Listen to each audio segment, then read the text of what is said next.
찬양에 대해서, 경배와 찬양에 대해서 저와 함께 나누도록 하겠습니다.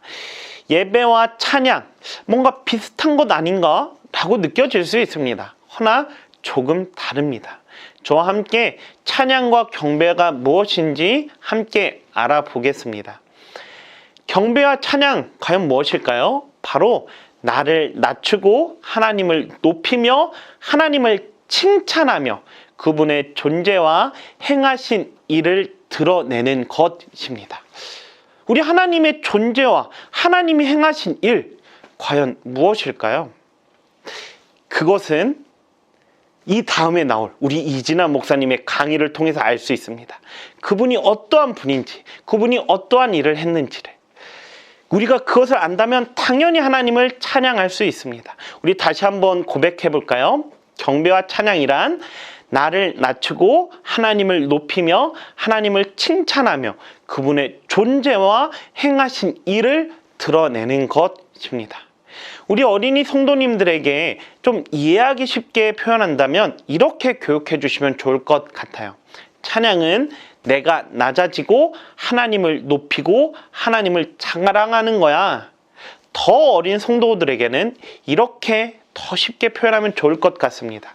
우리 하나님을 자랑하는 거야 라고 교육해 주시면 되십니다. 여기서 키포인트는 바로 내가 낮아지는 것입니다. 경배와 찬양은 시소입니다. 시소는 한쪽이 내려가면 한쪽이 올라갑니다. 그렇다고 우리 하나님은 내가 낮아져야만 높아지시는 분이 아닙니다. 우리 하나님은 그분의 영광과 찬양이 부족해서 우리의 예배와 찬양을 원하시는 것이 아닙니다. 우리가 낮아져야 하는 이유는 우리가 문제이기 때문입니다. 우리는 내가 높아지면서 함께 하나님을 높이고 싶어 합니다. 하지만 경배와 찬양은 결코 그런 것이 아닙니다. 내가 낮아져야만 진정으로 하나님을 높일 수 있습니다. 내가 함께 높아지면서 하나님을 높이고자 하는 것은 진정으로 하나님을 높일 수 없는 것입니다. 찬양이 성립될 수 없는 것입니다. 우리 선생님들과 어린이 성도님들은 낮아지며 하나님을 높이기를 소망합니다. 우리 다시 한번 경배와 찬양이 무엇인지 고백할게요. 나를 낮추고 하나님을 높이며 하나님을 칭찬하며 그분의 존재와 행하신 일을 드러내는 것. 아멘. 우리가 함께 예배하는 우리 어린이 성도님들은 성장을 해야 하는 존재인 어린이라는 것을 우리는 꼭 기억해야 합니다. 그렇게 우리는 지금 어린이 예배를 드리고 있습니다.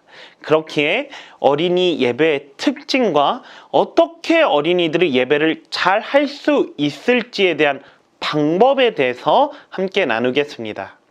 첫 번째, 어린이 예배의 특징은 바로 활동성이 있는 예배입니다. 개개인마다 조금씩의 차이는 있겠지만 어린이라면 모든 연령대 중에 가장 활동성이 뛰어난 시기입니다. 그렇게 그 특징에 맞게 활동성이 있는 예배를 진행하는 것이 좋습니다. 하지만 과유불급이죠. 예배는 예배임을 확실히 교육해야 하며 무조건 노는 시간이 아님을 알려줘야 합니다. 또한 신앙의 반석이 되는 예배입니다. 우리 미래 세대, 다음 세대가 왜 이렇게 중요할까요? 많은 이유가 있겠지만 신앙의 반석을 세우는 아주 중요한 시기이기 때문입니다. 그렇기에 신앙의 반석이 세워지는 예배가 되어야 합니다. 그 방법은 모호하고 추상적인 개념을 전달하는 것이 아니라 뚜렷한 개념을 전달하는 것입니다. 예를 들어 본당 유년부에서는 구원이란 죄로 인해 죽었던 내가 복음을 믿음으로 살아나 하나님이 주인 되어서 살아가는 것이라고 정의하여 반복 학습을 하고 있습니다. 단지 구원하셨어요, 우리는 죄인이에요 라고만 한다면 어린이들에게는 모호하고 또한 추상적이어서 무엇을 의미하는지 어려워할 수 있습니다.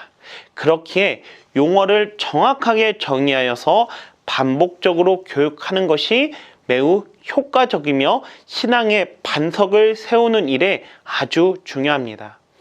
또한 소년부 나이의 어린이 성도님들은 더욱 어린 성도님들보다 깊고 넓게 생각할 수 있기에 조금은 어려울 수 있는 것도 심도 있게 나눌 수 있습니다. 그렇기 때문에 저희 취약팀에서는 세계관 학교가 있는 것이죠. 다음으론 기쁨이 넘치는 예배입니다. 더 쉽게 표현하자면 재미있는 예배입니다.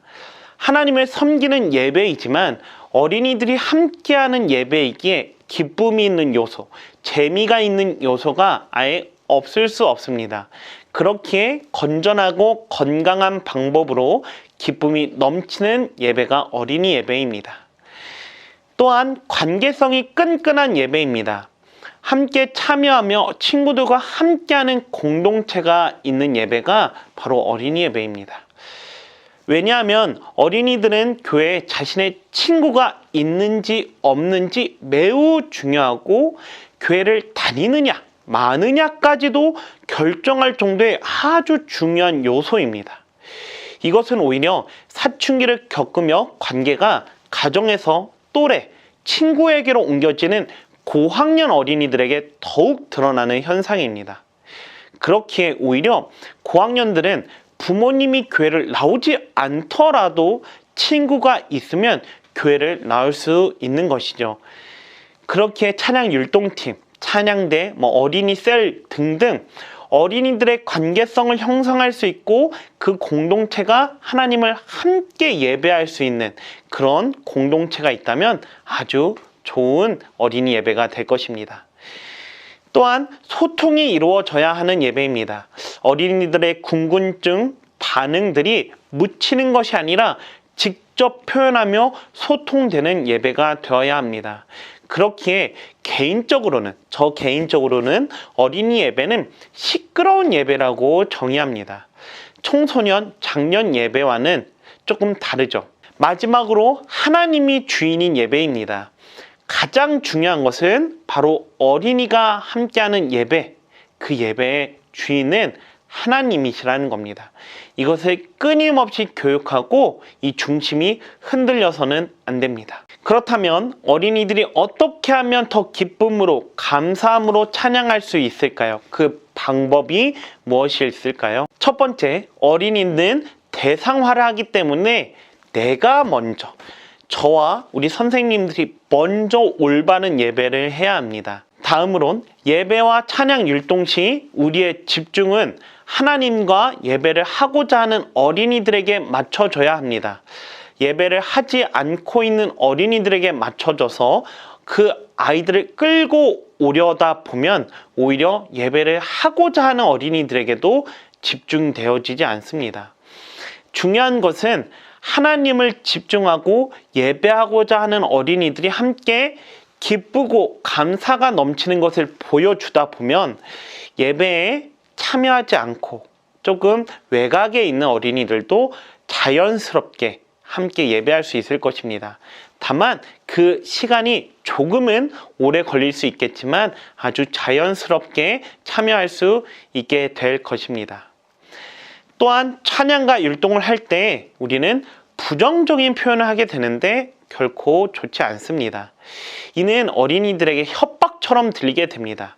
그렇기에 예배 시 부정적인 표현을 하지 않는 것이 좋습니다. 또한 가사를 올바르게 전해야 합니다. 이 가사가 어떠한 의미인지, 어떠한 것을 우리가 찬양하고 있는지를 알려줘야 합니다. 다음으론 예배 시간이 감시받는 시간이 되지 않아야 합니다. 예배 시간에 감시를 받는다고 여겨지게 되면 즐겁지 않습니다. 다만 선생님의 눈치를 보게 되는 시간이죠. 예배 시간은 기쁨이 되어야 합니다. 그렇기에 어린이들이 크게 잘못되어지지 않는 행동, 하나님을 무시하는 행동이 아니고서는 감시를 하지 않으셔야 합니다. 또한 재미있는 활동을 할 수 있습니다. 추후에 만약 시간이 허락된다면 저와 찬양 활동에 대해서 더 자세히 나눌 수 있기를 소망합니다. 또한 율동을 안 한다고 혼낼 필요는 없습니다. 몸으로 찬양하는 것 매우 중요하죠. 허나 그것을 하지 않는다고 혼날 이유는 없습니다. 어린이마다 다 성향이 다 다르기 때문입니다.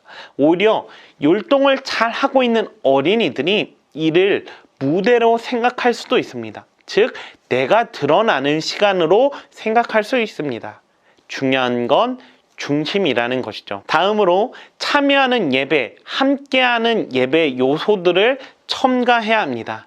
지금 저희 치약팀 각 부서의 예배 속에서는 어린이들이 참여할 수 있는 요소들이 곳곳에 있습니다.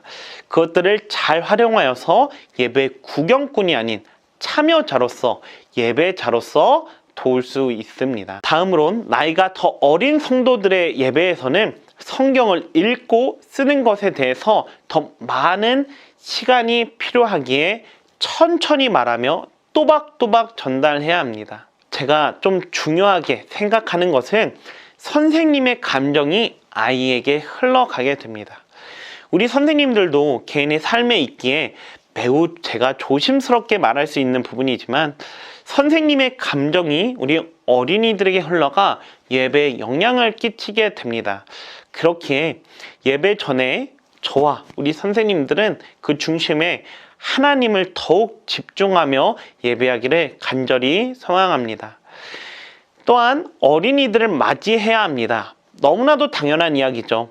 어린이가 선생님을 맞이하는 것이 아니라 선생님이 어린이를 맞이해야 합니다. 그래야 어린이가 안정감을 느낍니다. 부서 안에서 자신의 보호자가 없을 시 어린이들은 불안감을 느끼게 됩니다. 그렇게 선생님이 어린이들을 맞이하고 또한 함께 환영해 줘야 합니다. 마지막으로 방금 전 내용과 일맥상통하는 내용인데 어린이들을 방치해서는 안 됩니다. 예배와 찬양 시간에 방치되어서 홀로 있어서는 안 됩니다. 어린이들은 안정감을 누려야만 함께 기쁨으로 찬양할 수 있고 또한 대상화를 하기 때문에 홀로 방치해서는 안 됩니다. 그렇게 우리 선생님들은 함께 아이들을 보호해 주시고 챙겨 주시기를 간절히 바랍니다. 여기까지 예배와 찬양에 대해서 저와 함께 나누었습니다. 이 강의들을 통하여서 더욱 기쁨과 감사로 하나님을 찬양하고 예배하는 우리 되기를 간절히 소망합니다. 감사합니다.